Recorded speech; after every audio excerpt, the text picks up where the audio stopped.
What's the most dramatic last-minute revenge plan anyone has orchestrated on their deathbed? Just 3 days after Grandpa's passing, my parents showed up at my door with flowers and a shocking proposition. They wanted guardianship of my unborn child. Apparently, Grandpa's will included a trust fund, paying $100,000 annually to whoever raised his great-grandchildren. My parents insisted that if I granted them custody, we'd all benefit, calling it a win-win. Their smiles were unnervingly sweet as I told them I needed time to consider. Precisely 3 days later, their manipulation began. I was making breakfast when Mom called, sobbing, claiming her cancer was back at stage 4. She said treatment cost $80,000 a year and insurance wouldn't cover it.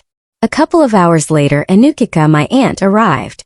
She used a spare key to let herself in and put her hands on my pregnant belly before I could react. I endured 7 years of agony, she whispered. Her fingers splayed across my skin as if staking a claim. 7 years of injections, disappointments, and empty nurseries. She promised that with the trust fund, she could provide my baby with everything I worried about. Private education, college savings, a spacious yard. When the baby kicked, I questioned if holding on to her was selfish. Having been raised to prioritize family above all else, establishing boundaries felt like an act of disloyalty. The final straw came when Mom sent a photo of herself in a hospital bed, and 4 in her arm. The caption read, "Starting chemo tomorrow. I wish I could afford the treatment that actually works." 3 weeks later, I arrived at Grandpa's funeral, the guardianship papers heavy in my purse. As the final hymn ended and the funeral director cleared his throat, the atmosphere shifted dramatically. He announced Grandpa had left specific instructions for this very moment. Suddenly, a screen behind the casket flickered to life, showing Grandpa propped up in his hospital bed, looking directly into the camera. If my daughter Evelyn is currently perking up, thinking this is about trust distributions, he began, and Mom's initial eagerness morphed into confusion. Then everything is proceeding as planned. Grandpa continued. What none of you realize is that I've been recording every conversation in my hospital room for the past 6 months, gathering evidence. Mom started to rise, shouting, "This is absurd." Grandpa's voice cut her off. "Evelyn, sit down. Yes, you. I know you're standing, ready to claim I was senile." She froze mid-movement, then slowly sank back into her seat. "You told my granddaughter your cancer had returned. Stage 4, wasn't it? An experimental treatment costing exactly what the trust pays annually. Quite the creative math," he remarked. Mom frantically scrolled on her phone, while Dad tried to snatch it to see the alleged documents. "Wesley, are you still claiming you're losing the house?" Grandpa's voice shifted to Dad, who spun towards the screen. "The house I paid off in 2008? The remortgage went straight to Prairie Casino. I have the withdrawal records, Wesley. $400,000 in 18 months. A terrible blackjack player, by the way." Anukika leaped up, already in tears. He was clearly mentally compromised. "Ah, Anukika, right on cue," Grandpa chuckled. "Let me guess, you're about to cry about your infertility. Your abortion was 14 months ago, $3,200 on my credit card." Anukika shrieked. "That's a vicious lie." Grandpa continued. "And you're not infertile, you're on birth control. The pills are in your medicine cabinet behind the vitamins." The funeral home erupted in gasps and murmurs. Grandpa's voice remained calm. "My granddaughter, if you're currently holding guardianship papers, and I know you are because you always want the best for everyone, please read page 4 subsection C out loud." My hands trembled as I fumbled through the pages. "Permanent and irreversible transfer of parental rights," I read. "The guardianship was never meant to be permanent. Your mother's friend drafted those." "Joe, stand up." A man in the 5th row reluctantly rose, his face beet red. Mom shrieked. "Turn this off. He's tearing our family apart." "Evelyn, you're about to say I was always manipulative." 3, 2, 1, Grandpa said. "He was always manipulative," she screamed, right on cue. "Too predictable." His voice softened as he addressed me. "Oh, and sweetheart, check under that pregnancy book I gave you. There I found a USB. In seconds, a recording of my mother's voice filled the funeral home. "When Dad dies, let's tell the cancer's back. She always caves when I cry." Grandpa's video continued over the growing chaos. And here's the kicker. The trust can only be accessed by biological parents. Guardianship changes nothing. You exposed yourselves for money you could never touch. The funeral home dissolved into a battlefield. Family members screamed, Mom lunged for the screen, and the funeral director called for security. I stood there, tearing those guardianship papers into pieces. One more thing, Grandpa's voice echoed. About the trust money. I've already put it in a locked account for the baby, accessible only at 18 directly to the child. He paused. Oh, and Evelyn, if you're still watching this, your parking meter ran out 20 minutes ago. He kept going, and what he said next drained all color from my face. My mother's expression went from angry to utterly terrified. Turn it off, she shrieked. She doesn't need to know. After I found out, I was ready to destroy them the same way they destroyed me, but worse. The screen flickered and Grandpa's face turned serious as he pulled out a stack of bank statements. Your mother has been stealing from your college fund since you turned 16. My legs went weak as the screen displayed withdrawal after withdrawal from the account Grandma had set up for my education.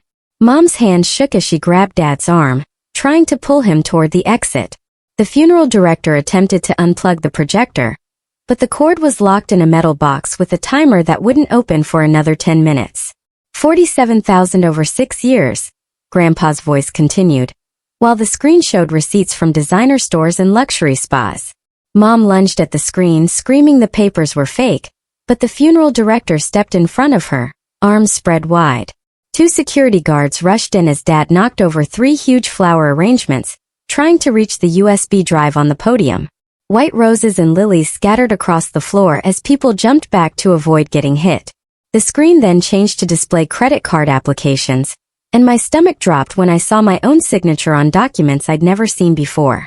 Your mother opened 12 credit cards in your name when you turned 18, Grandpa calmly explained. The application showed my social security number and birth date, but addresses I'd never lived at, accumulating $30,000 in debt that you don't even know exists. My hands remained frozen as relatives erupted, some pointing and yelling at Mom, others defending her, claiming Grandpa fabricated everything. Uncle Pete grabbed Mom's purse, emptying it onto a pew in search of evidence while she shrieked for him to stop. Aunt Sarah filmed the entire scene on her phone, as her husband tried to soothe their crying younger children. Pushing through the chaos, I snatched the USB from the podium before anyone else could. The ripped guardianship papers were still in my purse, and I shoved them deeper inside for safekeeping. Joe, Mom's friend, tried to grab my arm, but I pulled away, heading for the exit. The funeral home doors burst open, and cold air hit my face as I stumbled into the parking lot. Anukika emerged from behind a car, seizing my arm so hard her nails dug into my skin. You've ruined everything, she hissed, her face inches from mine, eyes wild, breath reeking of wine despite the early hour. That baby should be mine, and you know it. She pressed her other hand against my belly, and I struggled to push her away, but she was surprisingly strong. 7 years I tried for a baby, and you get pregnant by accident with some loser who left you. I finally broke free, running toward my car as she chased me, screaming about my selfishness. My hands fumbled with the keys as she caught up, pounding on the driver's side window. Other funeral guests poured out, some filming, others attempting to pull Anukika away. She was kicking the door, mascara streaming down her face as she yelled that I'd stolen her life. 2 men finally dragged her back, and I sped out of the parking lot, my heart pounding. That night I sat on my apartment floor, laptop open, playing Grandpa's USB. The first video showed Mom and Dad in Grandpa's hospital room, thinking he was asleep. When he dies, we tell her the cancer's back, Mom said, checking her phone. She always believes whatever I say when I cry. Dad chuckled, adding that I was the perfect mark because I craved their approval so desperately. Dozens of recordings showed them meticulously planning their fake emergencies. One video from 3 months prior showed them rehearsing Mom's cancer announcement in their kitchen, her practicing various cries while Dad timed her fake tears. Another caught them on the phone with Joe, discussing how to make the guardianship papers appear legitimate. They spoke of me as if I were merely a bank account they could access at will. The worst part played and I had to pause it twice, unable to breathe. Mom was laughing with her book club friends about her little ATM machine, who funded their last vacation. She actually thinks we're proud of her, Mom giggled, sipping wine. Dad's voice came through on a different recording, telling his golf buddy I was so desperate for love I'd sign anything. We trained her from birth to put family first, he bragged. Best investment we ever made. I raced to the bathroom, vomiting until my stomach was empty.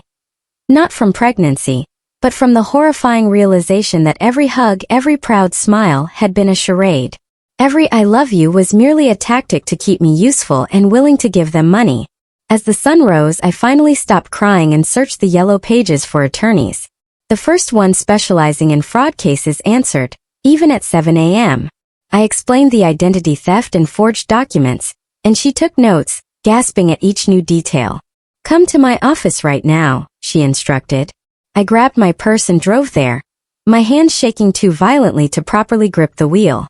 Her office was in a strip mall between a nail salon and a tax service. When I walked in, she was already printing forms and making calls. She hung up, eyed the USB I handed her, and plugged it into her computer.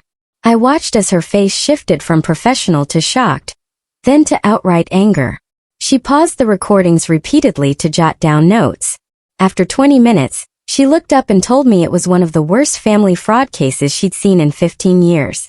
We spent the next 3 hours at the police station, filing reports for identity theft and fraud. She meticulously explained to the officers about the $30,000 in credit card debt Mom had accumulated in my name. The detective took copies of everything, promising an immediate investigation, then helped me freeze my credit through all 3 bureaus right there at the station. By the time I got home, my phone showed 47 missed calls from Mom, and over 100 texts, starting with crying emojis and escalating to threats of committing me for mental illness. She repeatedly claimed the stress was worsening her cancer, and that I was killing her by not contributing to treatment costs, despite Grandpa having just proven at the funeral that she never had cancer at all. Overnight, the texts intensified, Mom sending pictures of herself looking pale and sick, though I noticed filters had been used to exaggerate her appearance, and claiming she was vomiting blood from the stress I was causing. I turned off my phone, but she started calling my work number, leaving messages with the receptionist that I was having a mental breakdown and needed immediate psychiatric help. My boss pulled me aside the next morning, asking if everything was okay. My mother had called 6 times before the office even opened, each time with a different emergency scenario demanding I be sent home. I showed him some of the texts and explained the situation. He immediately instructed security not to allow her in the building and to document any attempt she made. That afternoon I changed my phone number, giving it only to my attorneys and my boss. But within 2 days, Mom had located my apartment complex and began showing up. She went door to door, using fake medical papers printed from the internet, telling my neighbors I was mentally unstable and had stolen her life savings while she was dying of cancer. The elderly couple next door stopped speaking to me, and a mother with 3 kids started pulling them inside whenever she saw me.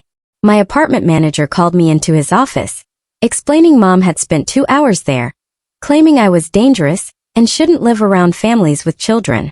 He didn't believe her, as her story constantly changed, but suggested I document everything for legal protection and consider security cameras. I installed a doorbell camera that day. Within hours it captured Mom trying to slip fake psychiatric hold documents, which she downloaded and filled out herself, under my door. Meanwhile, Dad had found my work number and left 17 voicemails over 3 days, claiming the casino would take the house and possibly break his legs if he didn't pay back $200,000 immediately. He claimed they were sending people to collect, though I could clearly hear slot machines in the background, confirming he was calling from the casino itself. In one message he was genuinely crying, saying he'd already sold everything valuable in the house, including Mom's jewelry, which made me wonder if she even knew. My family law attorney called me in to discuss the trust fund, spending an hour explaining how Grandpa had specifically structured it to protect against people like my parents. The money could only be accessed by biological parents for the child's direct care, with strict oversight requiring receipts for every purchase and monthly reports to a trust administrator. She explained Grandpa had added multiple safeguards, including approval for any expense over $500 and automatic audits for suspicious spending patterns. 3 days after that meeting, a certified letter arrived at my apartment from Joe, the lawyer who drafted the illegal guardianship papers. He was threatening to sue me for defamation and slander if I reported him to the Bar Association, claiming I was lying and the papers were perfectly legal when he wrote them. I drove straight to my attorney's office. She actually laughed at his threat, then immediately called the Bar Association on speakerphone to file the complaint herself. She included evidence from Grandpa's recordings, where Joe discussed with my parents how to make the guardianship papers appear legitimate enough that I wouldn't question them, plus emails confirming he knew they were fraudulent. She told me he would likely lose his license and face criminal charges for conspiracy to commit fraud, and that his threat letter was pure desperation. While all this unfolded, Anukika launched a social media campaign across 3 platforms, claiming I was denying her the chance to be a mother out of pure spite and jealousy. She'd broken into my apartment while I was at work, using the spare key I'd forgotten she had, and stolen ultrasound photos from my dresser. She was now posting them online, pretending they were from a lost pregnancy that never existed. She wrote lengthy posts about her 7-year struggle to have a baby, and how I was cruelly preventing her last chance at motherhood, tagging everyone we knew and even people from my workplace she found through my company's website. People unaware of the truth began sending hateful messages on every platform, calling me heartless and selfish, demanding I be ashamed for denying an infertile woman the chance to raise a child. Strangers found my work email and sent demands to my boss that I be fired for being so cruel, with one even alleging I was probably abusive to my unborn baby if I could be so heartless to others. My boss called me into her office the next morning, showing me the stack of printed emails, her face concerned but supportive. She assured me my job was safe and asked if I needed time off for my safety. I was explaining the situation when a sharp pain shot through my belly, and I doubled over, gripping the edge of her desk as another contraction hit harder than anything I'd felt before. She drove me to the hospital herself. As I tried to breathe through waves of pain that came every few minutes, my whole body shaking from the relentless stress. The doctor examined me and immediately put me on monitors, her face serious as she explained I was having real contractions at only 32 weeks and needed immediate admission for observation. She gave me medication to stop the contractions and ordered complete bed rest for at least 2 weeks, thoroughly documenting everything in my medical records, including notes about the harassment causing extreme stress to both me and the baby. I spent 3 days in the hospital before being discharged with strict orders. Stay in bed except for bathroom trips, weekly checkups, and a prescription to prevent further contractions. My boss arranged for me to work from home on light duties, sending flowers and a care package, while HR meticulously documented everything in case we needed evidence of my family's ongoing harm. I was lying in bed checking emails when my attorney called with news that made me sit up too fast, triggering another contraction that left me gasping.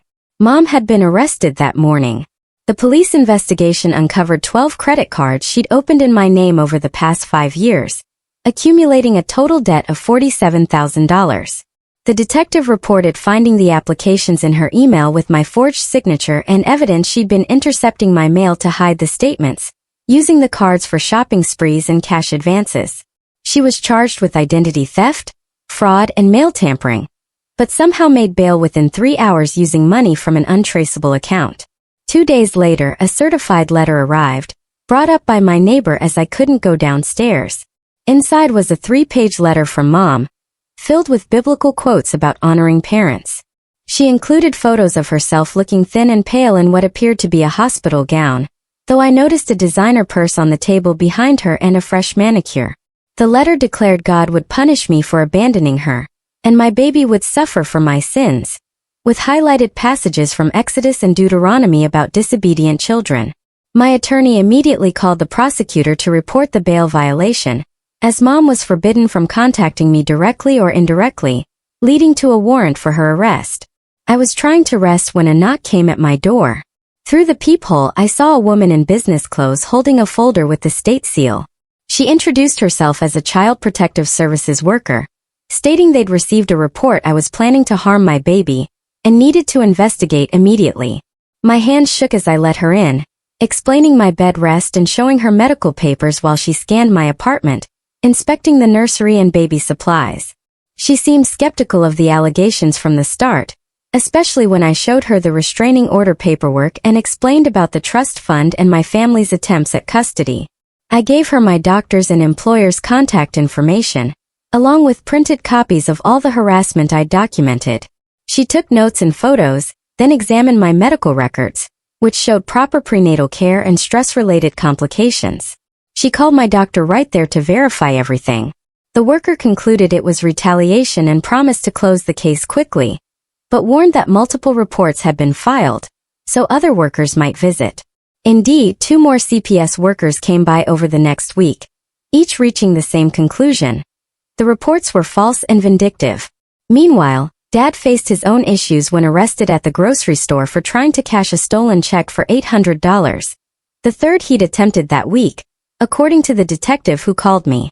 Store security footage showed him arguing with the cashier, then attempting to flee when the manager was called, only to trip over a display, knocking down an entire shelf of canned goods.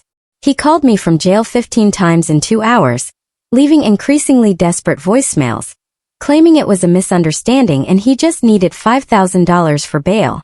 His public defender called the next day, asking if I'd testify about his gambling addiction as a mitigating factor, hoping it might reduce his charges. I told her I couldn't help him. I was on bed rest with a high-risk pregnancy and needed to focus on my health and safety, not on saving someone who tried to steal my baby for money. She understood and would proceed without my testimony, though she warned Dad faced serious time given his prior record of bad checks and theft charges I hadn't even known about. 3 days later, my trust attorney called with news that made my blood run cold. Mom and Dad had tried to access the trust directly by submitting forged documents to the bank, claiming I had died in childbirth. They'd created a fake death certificate and medical records, even a forged letter from a non-existent doctor. The bank's fraud department caught it immediately and reported it to federal authorities, as it involved interstate wire fraud, adding serious federal charges to their growing list of crimes. Around the same time, Anukika's husband filed for divorce after seeing Grandpa's funeral video online, finally learning about the abortion she'd hidden and all her lies about being infertile. She retaliated by blaming me across every social media platform for destroying her marriage, posting lengthy rants about vicious lies, despite everyone at the funeral hearing Grandpa's recording firsthand. Her husband's attorney contacted me for a statement, but I simply sent him a copy of the funeral video and Grandpa's saved abortion clinic receipts. The final straw came when my apartment manager called to say maintenance had found Mom attempting to break into my unit while I was at a prenatal appointment, using a credit card to jimmy the lock. Security footage showed her trying for 20 minutes before giving up, kicking my door hard enough to leave a dent, then peering into my bedroom window. The complex immediately installed extra cameras on my floor and changed my locks again, the manager promising to press charges for attempted breaking and entering. The relentless stress was consuming me, so I finally scheduled an appointment with the therapist my doctor recommended. Her office, cluttered with plants and tissues on every surface, somehow felt like a safe haven. I recounted everything. The funeral video, the guardianship papers, Mom's years of stealing from my college fund. She listened without interruption, then helped me understand that none of this was my fault, and that protecting my baby had to be my absolute priority. 2 weeks into therapy, the prosecutor handling Mom's case called, informing me her trial was set for 2 months out. He warned that her lawyer was already filing delays, claiming she was too ill for court. He'd seen this tactic countless times, predicting the case could drag on for years as lawyers employed every trick to avoid trial. I began finding dead flowers on my doorstep each morning, accompanied by notes calling me a murderer and baby killer. My apartment complex's security cameras were too grainy to identify the culprit, but I recognized the handwriting from old birthday cards. It was unmistakably Anukika, despite her attempts to disguise it by writing with her left hand. My doctor, seeing the immense stress I was under, advised me to deliver at a different hospital under a fake name for safety. She genuinely feared my family might try to interfere with the birth, or even attempt to snatch the baby from the nursery. She had already contacted the alternative hospital to arrange special security protocols for my delivery. My family law attorney filed for restraining orders against Mom, Dad, and Anukika the very next day. The judge, after reviewing the overwhelming evidence, the funeral video, forged documents, and documented harassment, immediately granted temporary orders. They were forbidden from coming within 500 feet of me, my home, or my workplace until the full hearing. 3 weeks later at the restraining order hearing, Mom arrived in a wheelchair she clearly didn't need, dramatically gasping for air between words. She clutched her chest, moaning about a heart condition I knew she didn't possess. The judge saw right through it, making the restraining orders permanent and sternly warning her that any violation would result in immediate jail time. No questions asked. The local newspaper picked up Dad's arrest story, detailing his casino debts on the front page. His employer saw the article and fired him that same day, citing their zero-tolerance policy for employees with gambling problems who handled company finances. Without his job, he lost his health insurance, making his situation even more desperate. My phone began ringing nonstop with calls from relatives I hadn't heard from in years, all demanding their share of Grandpa's money. Mom had spread lies, telling everyone I was hoarding his entire estate, not just the baby's trust fund. These people screamed at me about fairness and family loyalty, demanding money that didn't even exist, as Grandpa had left nothing but the trust. The bank investigating the forged loan documents made another chilling discovery. Mom had taken out a second mortgage on my grandmother's house 6 months after Grandma died, using forged signatures and fake documents. Since Grandma had willed that house to me, this added yet another felony fraud charge to Mom's mounting legal issues. I was at work trying to focus on spreadsheets when I heard screaming from the lobby. Anukika had somehow bypassed security, shrieking that I had stolen her baby and ruined her life. My coworkers quickly ushered me into the supply closet and locked the door while someone called security to restrain her. Through the door I could hear her throwing things and screaming threats, vowing to make me pay for destroying her marriage. Security finally subdued her, and the police arrested her for violating the restraining order. She continued screaming as they dragged her out, insisting the baby was meant to be hers and I had no right to keep what was meant for her.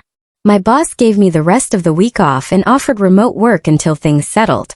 The police stated Anukika would be held without bail until her hearing, having proven her inability to follow court orders. They also increased patrols around my apartment and workplace, though we all knew that wouldn't deter someone truly determined. My therapist helped me process the guilt I felt over Anukika's arrest, despite her bringing it upon herself. We discussed how I'd been conditioned since childhood to take responsibility for others' emotions and actions. She emphasized that Anukika chose to violate the restraining order and chose to come to my workplace. Those were her decisions, not mine. Each session helped me grow stronger, better at recognizing that their choices weren't my fault. The prosecutor updated me on Mom's case, reporting her lawyer had filed 3 more delays, citing everything from heart problems to mental incompetence. He was fighting each one but warned me to prepare for a prolonged legal battle that could take years to fully resolve. 2 weeks into the court date waiting game, the stress hit me like a truck. I woke with cramping so severe I couldn't stand. My water broke on the bathroom floor at 34 weeks. I called 911 trying to suppress the panic of my baby coming too early. The EMTs loaded me into the ambulance. When one asked if there was anyone to call, I explained about the restraining orders and my family's attempts to steal my baby, prompting them to radio ahead and warn hospital security. The ride felt interminable, contractions hitting every 3 minutes, my knuckles white as I gripped the gurney rails. They wheeled me directly to labor and delivery, where nurses had already been briefed and promised no one on the banned list would get near me. 6 hours into labor, a nurse rushed in, saying security had caught someone in maintenance coveralls trying to enter my room. They dragged Dad into the hallway, where I could hear him yelling about his right to see his grandchild born. Police arrived within minutes, arresting him for violating the restraining order and criminal trespass, adding more charges to his escalating list. My daughter entered the world at 4 pounds 2 ounces, her cry weak but determined. They whisked her straight to the NICU for monitoring. The next week was a blur of me sitting beside her incubator, watching her tiny chest rise and fall, while nurses meticulously checked every visitor against the security list. The NICU had its own keypad entry and cameras, making me feel safer knowing no one could sneak in. On day 3, a nurse showed me her phone. Someone had posted my daughter's photo on a fundraising site, claiming to need money for a sick grandchild's medical bills. The photo was from the hospital's newborn photography service, somehow accessed by Mom. People had already donated $8,000 before the site was reported and taken down. The hospital's social worker helped me file reports with the fundraising platforms and document everything for the ongoing legal cases. While still in the NICU, the CPS worker called to say they were closing their investigation, having found zero evidence to support the claims against me. Her report stated the allegations were clearly retaliation for my refusal to relinquish custody, and she recommended keeping all protective orders in place. When it was finally time to take my daughter home, hospital security escorted us out through the loading dock, while another guard watched the main entrance for any family members. We took 3 different turns on the way home, and I repeatedly checked my mirrors for followers. That first night in my apartment, I double-checked every lock 4 times and wedged a chair against the door, jumping at every sound from the hallway or street. The baby slept in a bassinet next to my bed, but I barely closed my eyes, terrified someone would find a way in despite all precautions. By morning, I knew this wasn't how we could live. I called my attorney to discuss more aggressive action against my family.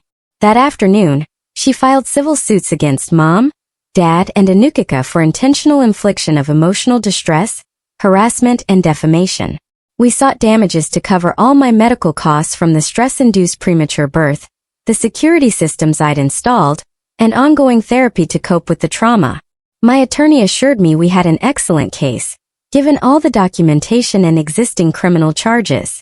3 months passed with various legal proceedings advancing until Joe's disbarment hearing finally took place. The Bar Association immediately revoked his license, and the prosecutor charged him with multiple felonies, including conspiracy and fraud. Facing serious prison time, Joe made a deal. He would testify against my parents and handed over boxes of documents detailing other scams they'd run over the years. His testimony revealed Mom had been stealing from elderly clients at her job, and Dad had been writing bad checks across town to cover gambling debts. The prosecutor added these new charges to their cases, making it clear they were facing significant prison sentences. Mom's trial date arrived 6 months after the funeral. I sat in the courtroom, watching her attempt to appear frail and sick for the jury. The prosecutor systematically dismantled her defense, presenting the forged credit cards, fake cancer claims, fraudulent loan documents, and testimony from multiple witnesses, including Joe. When they played the recording of her planning to lie about cancer to manipulate me, several jury members visibly shook their heads in disgust. The jury returned guilty verdicts on all counts of identity theft, fraud, and conspiracy after just 2 hours. The judge deemed her actions despicable and sentenced her to 5 years in state prison, though the prosecutor warned she'd likely be released in 3 with good behavior. Mom screamed that I had destroyed our family, as bailiffs led her away in handcuffs. I simply sat there holding my daughter, feeling nothing but profound relief. Dad's trial was scheduled for 2 weeks later, but his lawyer called that morning, saying he wanted to make a deal. The prosecutor's office arranged a meeting in a small conference room. Dad sat there looking smaller than I'd ever seen him, his hands shaking as he signed the plea agreement. 3 years probation and mandatory gambling addiction treatment. He was ordered to pay restitution too, but we all knew his pockets were empty. The court would be lucky to get $50 a month from him. The judge made him stand as she read out all his crimes: check fraud, identity theft, violating the restraining order. Dad just nodded, saying yes to everything without once looking up. Anukika's sentencing occurred the next month. She showed up in a wheelchair she didn't need, crying about how she'd lost everything because of me. The judge wasn't swayed, handing down a sentence of 6 months in jail plus mandatory psychiatric treatment, noting her obsession with my baby indicated clear mental health issues needing professional help. Her lawyer attempted to argue for house arrest, but the prosecutor presented security footage of her trying to break into the maternity ward, swiftly quashing any sympathy. With all 3 of them finally facing consequences, something inside me loosened. I could actually breathe for the first time in months. My daughter was growing fast, rolling over and laughing at everything. I found myself enjoying those middle-of-the-night feedings instead of dreading them. My boss had been incredibly supportive through everything, allowing me to return part-time, working from home 3 days a week so I could be with the baby. The other moms at work threw me a belated baby shower, as I'd missed having one before. It felt good to have normal problems again, like finding the right daycare. The trust fund finally activated after all the paperwork cleared, and suddenly, I had more money than I'd ever seen in my bank account. I hired a financial advisor specializing in trust management, who helped me set up college savings and investment accounts, ensuring my daughter would never have to worry about money. We found a new apartment in a building with actual security guards and key fob entry. 2 bedrooms on the 5th floor with a park view. Moving day was chaotic with the baby crying and boxes everywhere, but it felt like a fresh start in a place where nobody knew our story. 6 months after giving birth, I was sorting mail when I found a letter from the women's prison with Mom's name on it. My hands trembled as I opened it, reading her rambling about finding God and seeking my forgiveness, complete with Bible verses and promises of change. I didn't write back, but I didn't throw it away either, simply filing it with all the other legal documents in case I ever needed proof of her attempts to contact me. A month later, Dad's probation officer called, saying he had a letter for me. Dad had completed his gambling program and wanted to apologize. The letter was short, simply stating he was sorry and hoped the baby was healthy. No requests for money, visits, or anything else. He was working on himself, the officer said, and hadn't missed a single group therapy session or failed any drug tests. I started taking the baby to swim classes at the community center, mostly to get out of the apartment and meet other parents. There was this guy with twin boys who always helped me with the car seat after class. After a few weeks, he asked if we wanted to get coffee. His name was Mike, and his wife had left him with the twins when they were newborns, so he understood complicated family situations without me having to explain everything. We took it slow, just coffee and playground dates with the kids. He never pushed for more than I was ready to give. He'd text me funny videos during night feedings and bring soup when the baby was sick, simply being supportive without making it awkward. A year after everything exploded at the funeral, I was grocery shopping when someone called my name. I turned to see Anukika's ex-husband, pushing a cart with a toddler. He thanked me for revealing his wife's true nature, saying the abortion and lies would have remained hidden forever if not for Grandpa's video. He'd remarried someone from his church and they'd adopted this little boy. He looked happier than I'd ever seen him at family gatherings. My daughter took her first steps on a Tuesday morning, pulling herself up on the coffee table and taking 3 wobbly steps before falling on her bottom and laughing.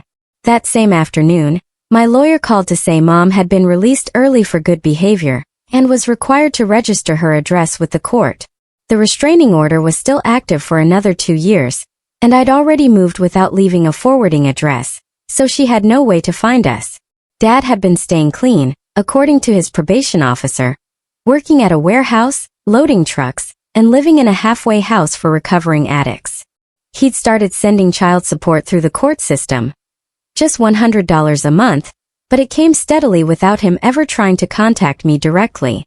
The checks arrived with no notes or messages, just official paperwork, and I actually respected him for maintaining that distance and following court orders without attempting manipulation. 2 months later, my phone started blowing up with notifications from random Instagram accounts following me. I knew something was wrong when I saw usernames like BabyLover847 and WatchingAlways22 trying to add me. The profile pictures were generic stock photos, but the accounts had been created within minutes of each other, all attempting to view my private stories where I posted pictures of my daughter. My lawyer called that afternoon to inform me Anukika had been released from psychiatric hold 3 weeks prior, and was supposed to be staying away from all social media as part of her parole conditions. Within an hour, we had screenshots of all the fake accounts traced back to the same IP address at her halfway house. By dinner time, police had arrested her for violating parole. The parole officer reported she'd been obsessing over my daughter in group therapy sessions, drawing pictures of babies with my daughter's name written hundreds of times across the pages. They sent her back to jail for another 6 months and imposed stricter mental health requirements for her next release, though everyone knew she wasn't improving. 3 weeks after that mess, I had to put on my only nice dress and drive to the courthouse to testify at Joe's criminal trial. He sat at the defense table, looking 20 pounds thinner, with dark circles under his eyes. The prosecutor had me describe how he came to my apartment with the guardianship papers, trying to convince me they were standard documents when in reality, they would have given my parents permanent custody. I told the jury I'd learned he'd done this to 3 other young mothers in town, and had been receiving kickbacks from adoptive parents for years. His lawyer attempted to portray me as confused or untruthful, but the prosecutor had copies of all the forged documents with Joe's signature and bank records showing deposits from my parents right after he drafted the papers. The jury deliberated for less than 2 hours, convicting him on all charges. The judge sentenced him to 7 years in state prison, and he lost his law license permanently. Walking out of that courthouse, watching him led away in handcuffs, I felt nothing but relief that he could no longer harm other families. My therapist had been working with me for months on processing everything. One day, she suggested I write a letter for my daughter to read when she's older, explaining why she doesn't have grandparents like other children. We spent 3 sessions on it, with me crying through most of them, trying to find the right words to explain that sometimes protecting someone means keeping them away from family. I wrote about how love isn't supposed to come with conditions or manipulation, and how I chose to break the cycle of abuse that had been ongoing for generations. The letter spoke of how her great-grandpa loved her enough to protect her before she was even born, and how real family is defined by actions, not just blood. I sealed it in an envelope and placed it in a safety deposit box for when she's old enough to understand my choices.